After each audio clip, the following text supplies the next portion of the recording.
One of the most primal fears of many people is being alone in the forest at night, for a good reason, as ferocious wild animals, and sometimes ferocious humans, could stalk around. But sometimes the forest possesses certain other eerie qualities.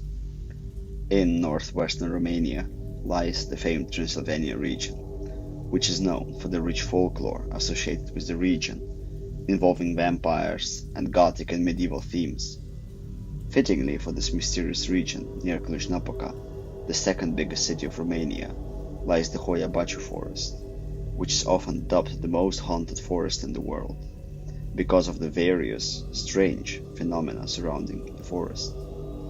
It all started from a local tale of a shepherd who, along with his 200 sheep, went missing in the forest and was never found since, nor were the remains of either the shepherd or the sheep.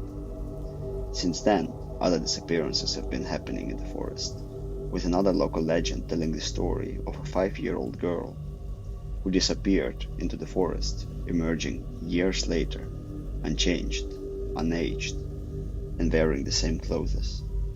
She was unable to remember where she has been all these years. But this forest lore does not have only disappearance stories. In 1986, Emil Barnea, a military technician who was out in the forest with his friends, photographed what he claimed was a UFO.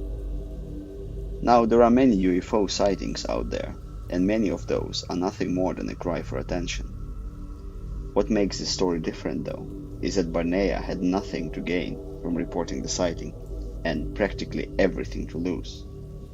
Back in 1986, Romania had a communist government that strongly discouraged and punished belief in the paranormal, and knowingly, Emil Barnea actually lost his job over this UFO claim. The spot that Barnea photographed the UFO came to be known as the clearing. What Emil Barnea and his friends thought as a nice small meadow in the middle of the forest turned out a spot where no vegetation seemed to be able to grow. This area, a circle with a diameter of around 50 meters, was analyzed by many scientists. The soil has been sampled, and it is yet to be determined why the trees avoid this particular patch of land. At least no scientific explanation has been given for this phenomenon. Where the trees do grow, they grow in a weird shape, arcs, bands, and spirals, and all the trees turn in a clockwise direction. Some people suggested that the trees of the Hoia Baciu forest try to reach out to the visitors, grasping them. If you are ever planning to visit the forest, know that visitors reported a feeling of severe anxiety and a feeling that somebody watched them all the time. Yet other people walked out of the forest with unexplained bruises, scratches, feeling dizziness, or even nauseous. While the human imagination can fabricate many visions and experiences, especially when scared, this forest is undoubtedly an eerie place.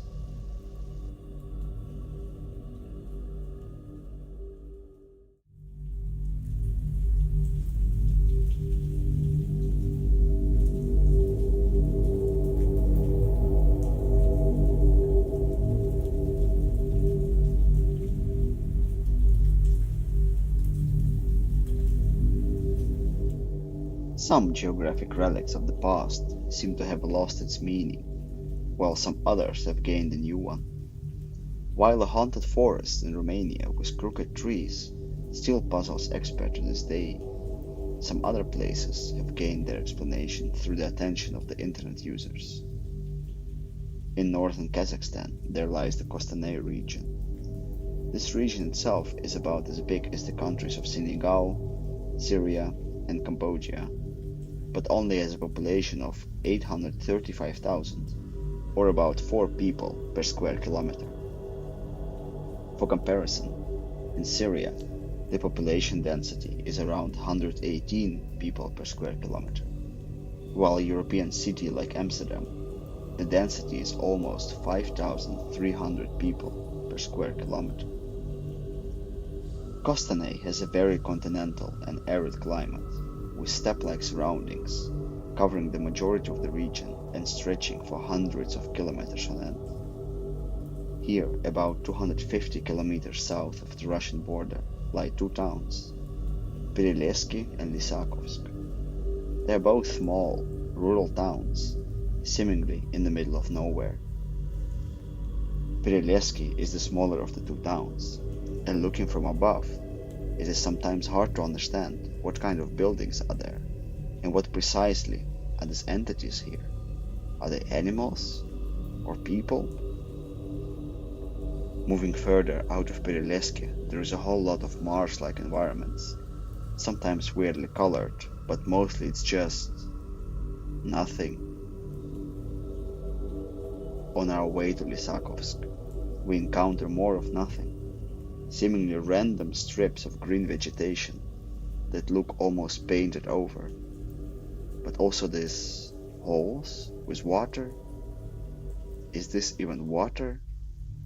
And why are they here, in such weird shapes?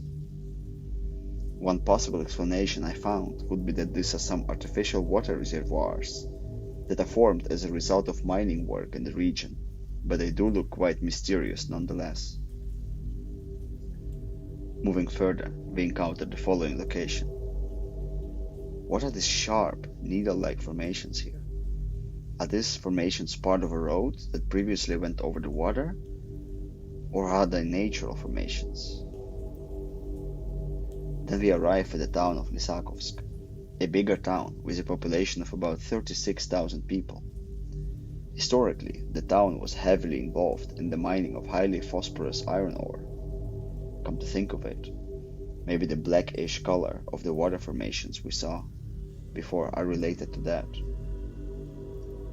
Exploring the locations, names, and reviews at such a random town is a fascinating topic by itself, but we have to carry on to something much more diabolic.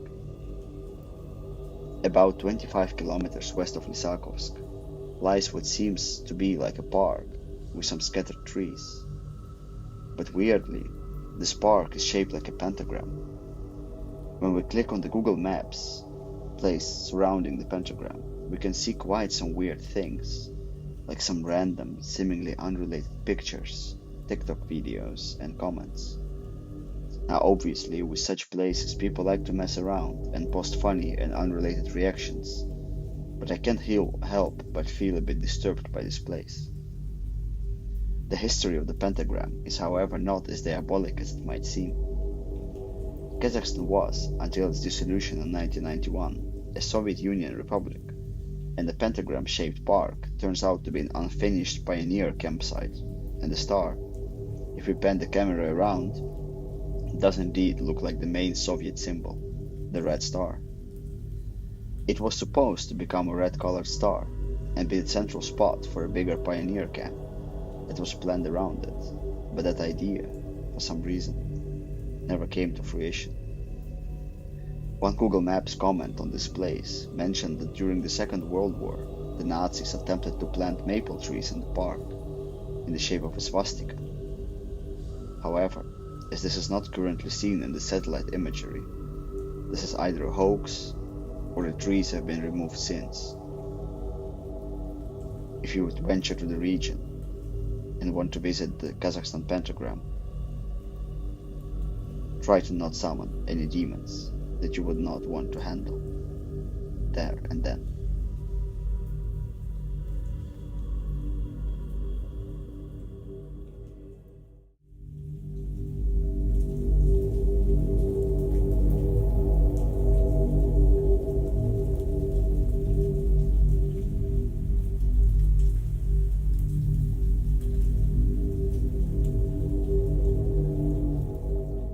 There is just something extra unsettling in eerie places that remind us of previous disasters, big events in human history that leave a permanent mark.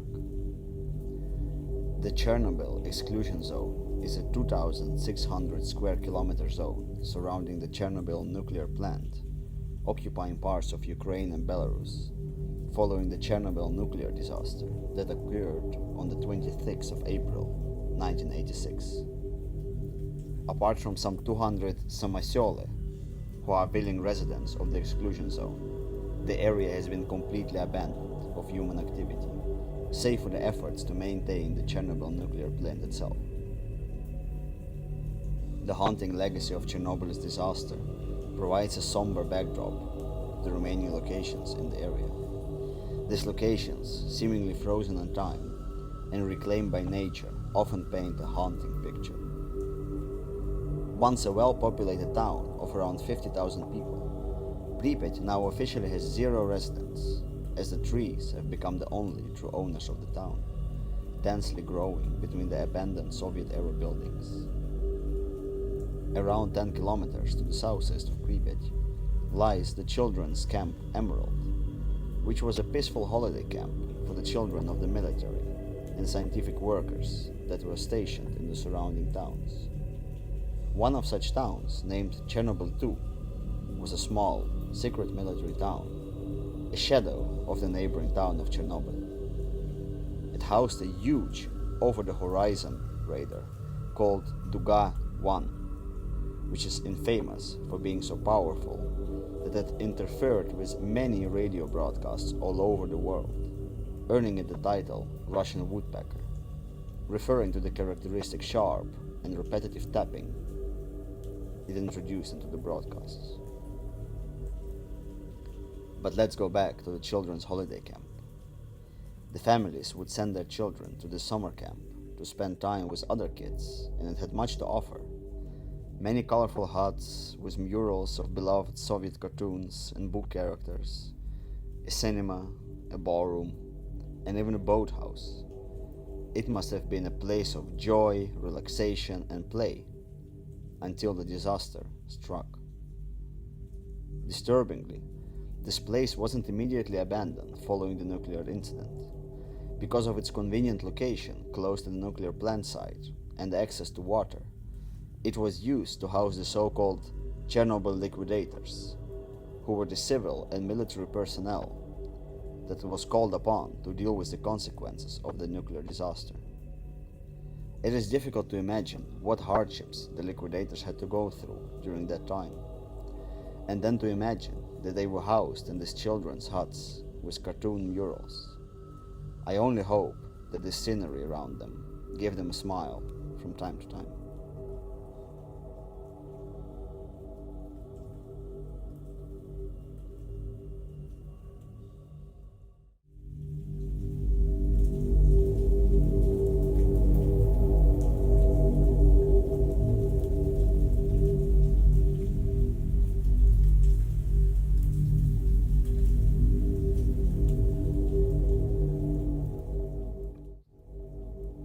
Some places on our planet seem like they came straight out of a horror fantasy movie. Sometimes it's the ominous haunted manors, other times it's the medieval Gothic cathedrals, but other times yet they are metaphorical gates of hell.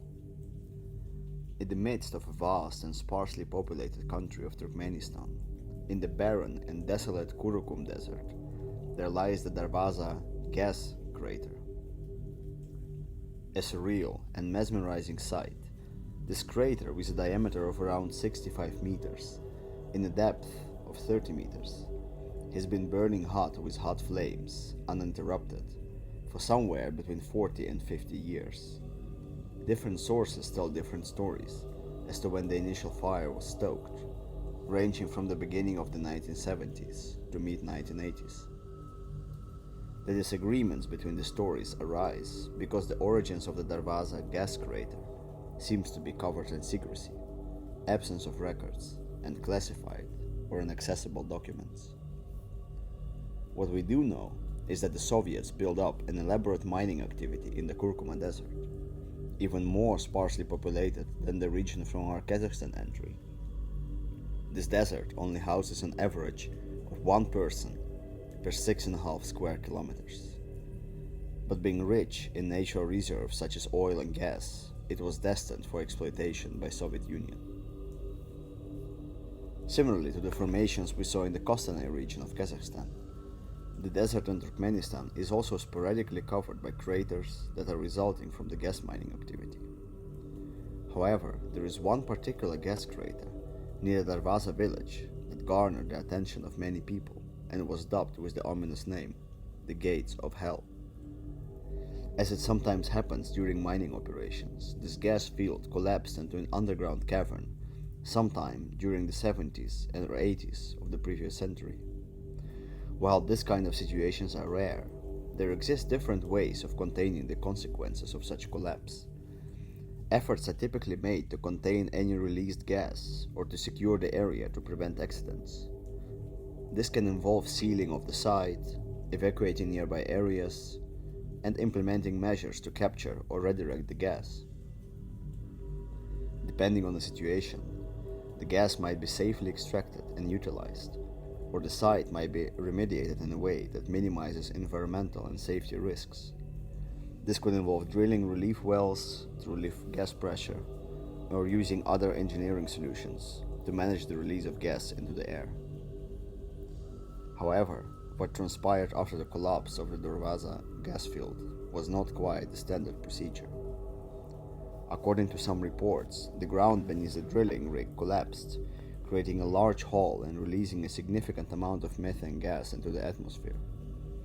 Caught off guard, shaken, and greatly concerned about the environmental impact and potential dangers of such methane release, the scientists decided to burn off the gas.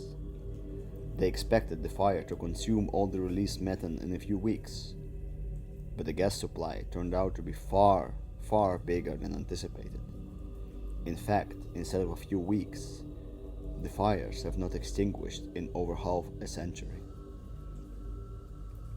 One might wonder, how could the scientists, geologists, other mining experts make such a grave miscalculation? Was there something that was apparent after the collapse that made careful deliberation and the standard maintenance procedure improbable or impossible? This site, an ever-burning flame, has become a tourist attraction for thrill seekers all over the world. Multiple tent sites and campings are set up around the crater, with visitors specifically wanting to see the flames during the night. But not all aspects of this eerie site are positive, of course. Citing negative effects on the environment and the health, Turkmenistan President Gurbanguly Berdimuhamedov announced plans to extinguish the crater, and a special commission was established to find the best way to do it. As of now, despite Berdimuhamedov's intentions, the crater's flames remain burning and reminding us about the nefarious side effects of human activity on Earth.